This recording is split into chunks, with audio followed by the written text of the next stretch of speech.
वहाँ पर कोई है। कौन है वहाँ? मार देगा हमें वो। उस कमरे में काला साया है। वो देखो कोई गुजरा। I can feel someone breathing.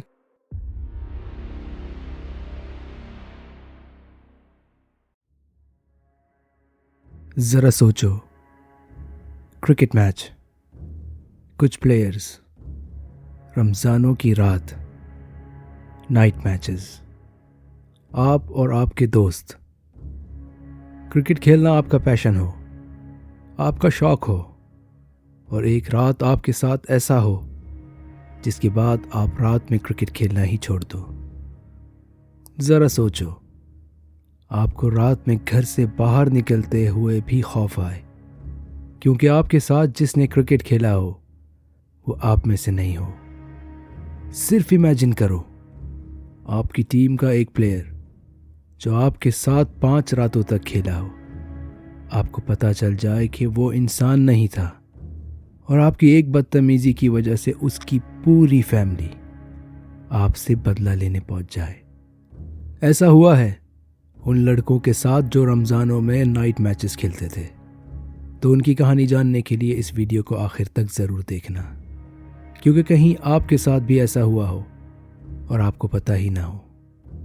Welcome to the channel the dark shadows by RHL। मेरा नाम है RHL और मैं हर वीक आपके लिए नई खौफनाक हॉरर स्टोरीज़ लेकर आता हूँ। तो अगर आप मेरे चैनल पे पहली बार स्टोरी सुन रहे हो तो मेरे चैनल को सब्सक्राइब कर दो और बेल आइकन को दबा दो, क्योंकि यहाँ पे मैं आपकी भेजी हुई स्टोरीज़ नरेट करता हूँ। और अगर आप अपनी हॉरर स्टोरी शेयर करना चाहते हो तो जो स्क्रीन पे ईमेल एड्रेस आ रहा है उस पे आप मुझे अपनी स्टोरी सेंड कर दो। मैं उन्हें अपने चैनल पे नरेट कर दूंगा और उन्हें और लोग भी सुन लेंगे। तो आज की स्टोरी को आंखें बंद करके इमेजिन करना कि आप इसका हिस्सा हो, उस टीम के प्लेयर हो या मैच देखने गए हो, और जब ये वाक़या हुआ आप वहीं हो तो बहुत मज़ा आएगा। पर रूम में अकेले मत सुनना और अपने किसी प्यारे के पास चले जाना, क्योंकि जिनके बारे में ये कहानी है वो आपके आसपास मौजूद होते हैं। तो शुरू करते हैं।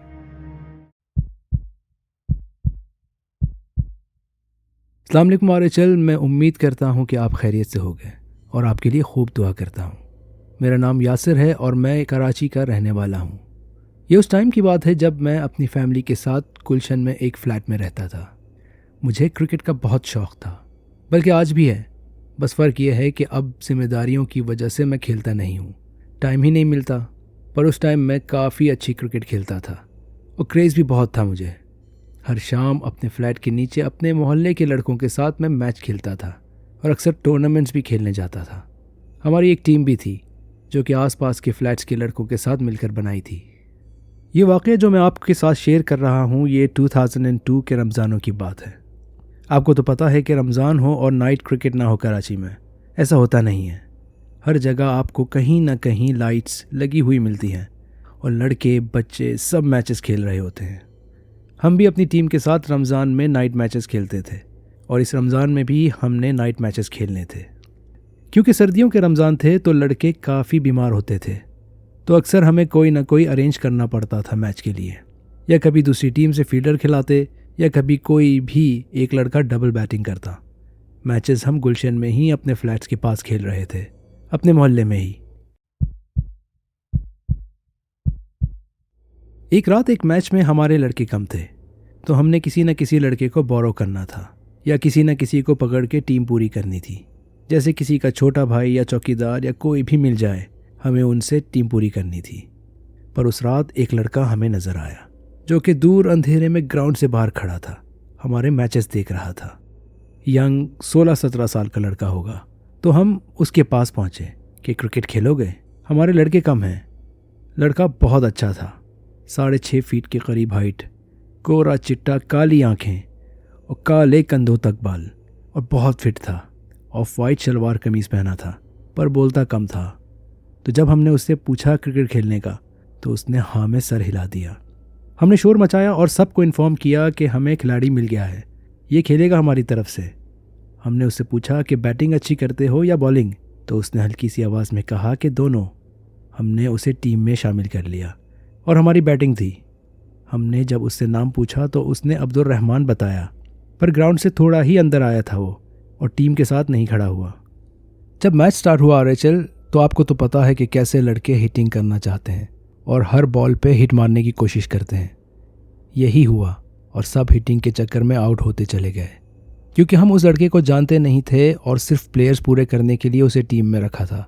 तो हमने उसे ज़्यादा लिफ्ट नहीं कराई और वैसे ही वो अलग थलग ही खड़ा था। तो जब हमारे 7 प्लेयर्स आउट हुए तो हमने उसे आवाज़ दी, भाई आप आ जाओ बैटिंग करने। आरएचएल, आप यकीन करो कि वो लड़का जब बैटिंग करने गया तो शायद ही उसने कोई बॉल मिस की हो। शॉट पे शॉट, शॉट पे शॉट, किस बॉलर को उसने नहीं मारा और ऐसे ऊंचे ऊंचे छक्के कि अगली टीम की हालत ख़राब कर दी। हमारी टीम एक्साइटमेंट में उछलने लगी। कोई बहुत ही प्रोफेशनल लड़का लग रहा था। कहाँ हमारे लड़के आउट होते चले जा रहे थे और अब इस लड़के ने आके मैच का पासा ही पलट दिया। बैटिंग ख़त्म हुई तो जिस तरह हमारे लड़कों ने उसे खुशी में जकड़ा, मैं आपको क्या बताऊं, पर उसने सबको हाथ से दूर कर दिया। थोड़ा रूट था पर हमें खुशी में इतना फील नहीं हुआ। जब बॉलिंग आई तो अगली टीम ज़्यादा परफॉर्म नहीं कर पाई और जल्द ही आउट हो गई। हमने उस लड़के से बॉलिंग नहीं करवाई पर उसे पीछे बाउंड्री पे खड़ा कर दिया जहां बॉल कम ही जाती थी, पर जब भी जाती थी तो वो बाउंड्री से ज़ोरदार थ्रो फेंकता, जो किसी के लिए भी पकड़ना आसान नहीं होता। बहुत ज़ोरदार थ्रो।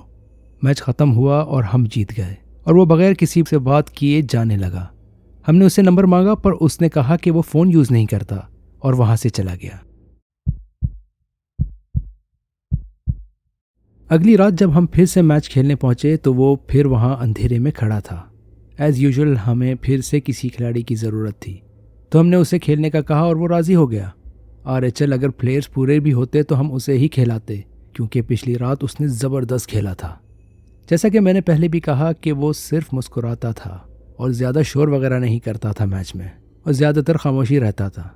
तो दूसरी रात भी वो उसी ड्रेसिंग में आया था, पर उसके साथ एक और शख्स था। लगभग 30-35 साल की उम्र होगी उसकी।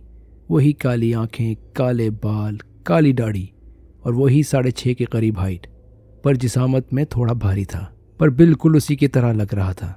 वो मैच उसी जगह अंधेरे से देख रहा था जहाँ पे अब्दुर्रहमान खड़ा होता था। मैच शुरू हुआ तो उस लड़के ने वही तबाही बैटिंग की और हम जीत गए। मैच के बाद हमने अब्दुर्रहमान से पूछा कि वो कौन है जो तुम्हारे साथ आया है, तो उसने कहा कि वो मेरा भाई है। मैच के बाद हमने उससे हमारे साथ सहरी पे जाने के लिए कहा तो उसने माजरत कर ली और कहा कि मुझे घर जाना है, और हमने उसे और उसके भाई से हाथ मिलाया और कहा कि कल भी आ जाना, तुम बहुत अच्छा खेलते हो, और वो अपने भाई के साथ अंधेरे में चला गया। आरएचएल, जब हमने उससे हाथ मिलाया तो एक बहुत अजीब फीलिंग थी, एक नॉर्मल फीलिंग नहीं थी। उन दोनों के हाथ बहुत गर्म थे और सर्दियों की रात थी और हाथ का गर्म होना थोड़ा अजीब था। चलो, अब्दुर्रहमान ने तो मैच खेला था, पर उसका भाई जो सर्दी में खड़ा था उसके हाथ क्यों गर्म थे, ये थोड़ा अजीब था। आरएचएल, हाथ गर्म होना मतलब अच्छे खासे गर्म होना कि आप ठीक ठाक फील कर सको। ये इतना अनयूजुअल था कि जब हम सहरी पे गए तो हमने उन दोनों के बारे में ही डिस्कस किया कि यार उन दोनों के हाथ कुछ ज़्यादा ही गर्म थे और दोनों बहुत अजीब से हैं, और अब्दुर्रहमान ना ज़्यादा घुलता है ना मिलता है। हमने उसका नाम छुई मुई रख दिया था कि हाथ भी नहीं लगाने देता। आपको तो पता है कि लड़के एक दूसरे का अजीब सा नाम रख देते हैं।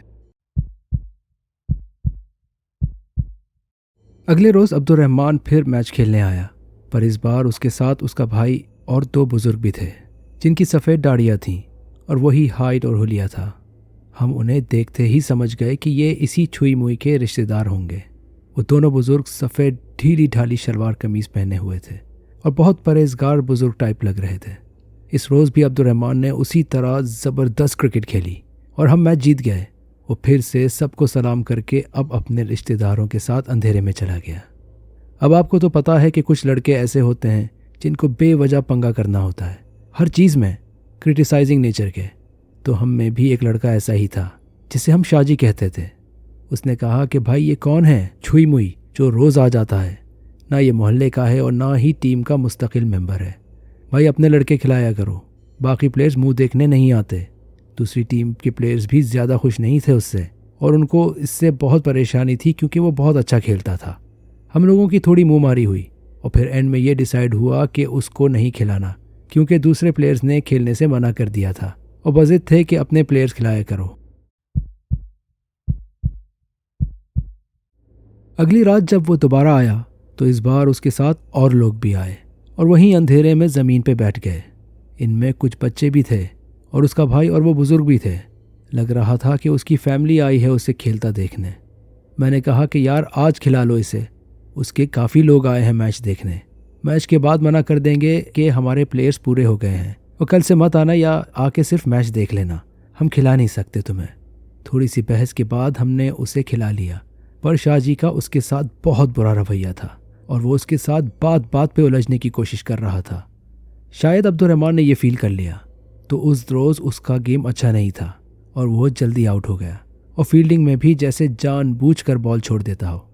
मैच ख़त्म हुआ तो शाहजी ने उसे गाली बकी और कहा कि भाई अब मत आना खेलने, हमारे प्लेयर्स पूरे हैं और तुम टीम के मेंबर भी नहीं। अब्दुर्रहमान सुनता रहा और किसी से बात किए बगैर फ़ौरन अपने रिश्तेदारों के साथ चला गया।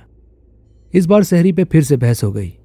कुछ लोग शाहजी को गलत कहने लगे तो कुछ ने कहा कि सही किया उसने, अब्दुर्रहमान का एटीट्यूड ही सही नहीं है।